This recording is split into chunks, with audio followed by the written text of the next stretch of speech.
You know what's worse than a broken fridge? A world economy smashed by political tantrums.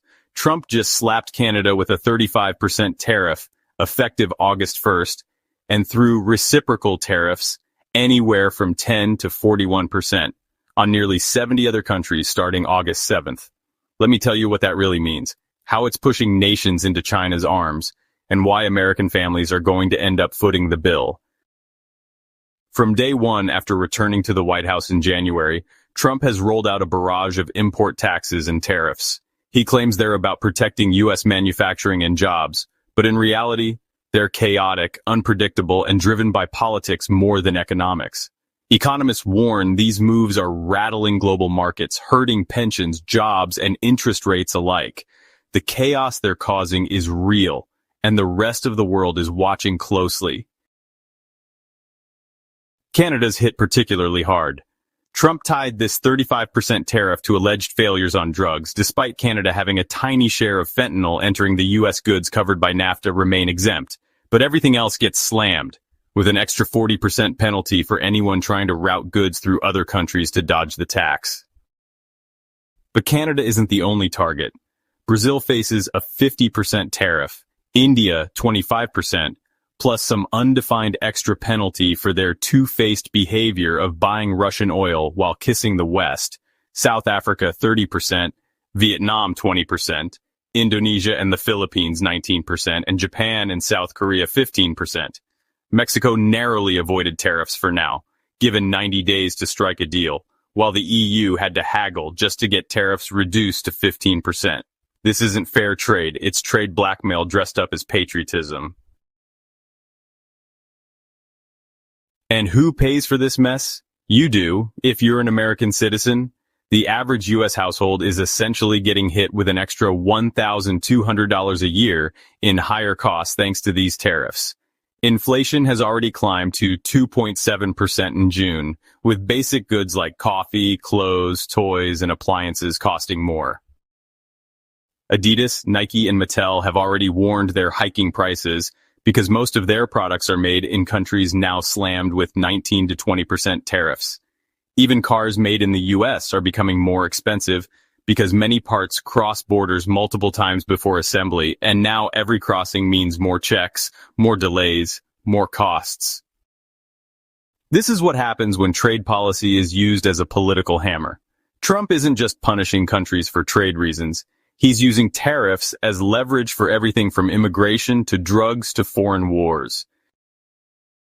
Russia got threatened with sanctions and new tariffs if it doesn't play ball on Ukraine. India got hit because it won't drop ties with Russia and BRICS. Brazil's paying the price for internal policies Trump doesn't like. These aren't economic strategies. They're political tantrums with a price tag for everyday people. I guess it's the same old story. Politicians do something for their own bravado and regular people get hurt. But guess what? Nations aren't taking this lying down.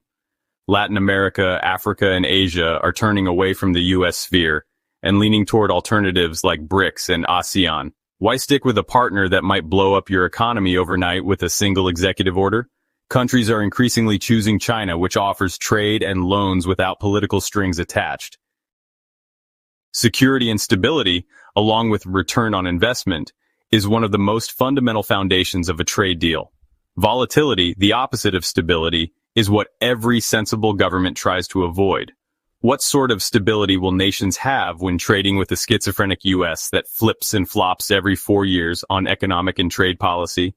Think about all the supply chains, logistics, business deals, and employees hired when a new trade deal is signed, only for it to be wiped out by the next government. It doesn't just wipe out the value built up by the deal, it also comes with the loss of opportunity cost and causes economic havoc worldwide. It's no wonder why the Belt and Road has been a massive success. A cumulative $1.3 trillion in global investments and projects all kickstarted by China. You heard that right, trillion with a T. In Africa, Chinese investments are booming because Beijing doesn't lecture or threaten tariffs every few months. Countries like Rwanda, Kenya, and South Africa are heavily trading with China and accepting funding for projects tied to the Belt and Road Initiative. In Southeast Asia, nations like Malaysia, Indonesia, and Cambodia are deepening ties with China and regional neighbors instead of relying on an unpredictable U.S. market. Vietnam has been a big relocation destination for manufacturing, yet has been slapped with high tariffs. Indonesia's trade experts have outright said the best deal with Washington is no deal at all, because every time you give Trump what he wants, he just comes back with more demands. Brazil's Lula said it best: Trump was not elected to be emperor of the world. ASEAN economies are moving closer together, building their own supply chains and boosting trade with China. BRICS nations are stepping up too, offering funding, market access, and cooperation without the drama of Washington's tariff threats. This isn't just a trade shift, it's a power shift, away from the U.S. and toward a more multipolar world where America is no longer the center of global commerce. Even inside the U.S., many economists, politicians, and business leaders say this strategy is backfiring. Global growth forecasts are being downgraded. The U.S. economy is slowing down despite a brief 3% uptick earlier this year. Prices are rising, jobs are at risk, and supply chains are a mess. And all this is happening while America's trade influence shrinks and its allies look elsewhere for stability. Trump promised America first, but what he's delivered is America isolated, higher prices at home, weaker alliances abroad, and a growing reputation as an unreliable trade partner. Countries are already planning their futures without U.S. leadership, and for many that means leaning on China instead.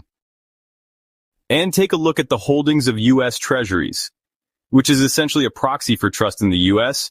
China has massively dropped its holdings, and so have many other countries. The price of gold has increased massively because these nations would rather buy gold than U.S. treasuries. And that's the bottom line.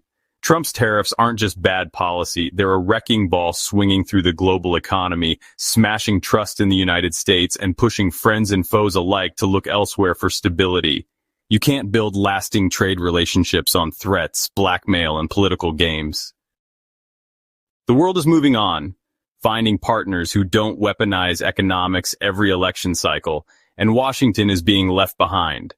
The world is clearly moving to a multipolar order, with the center of economic gravity shifting fast towards Asia.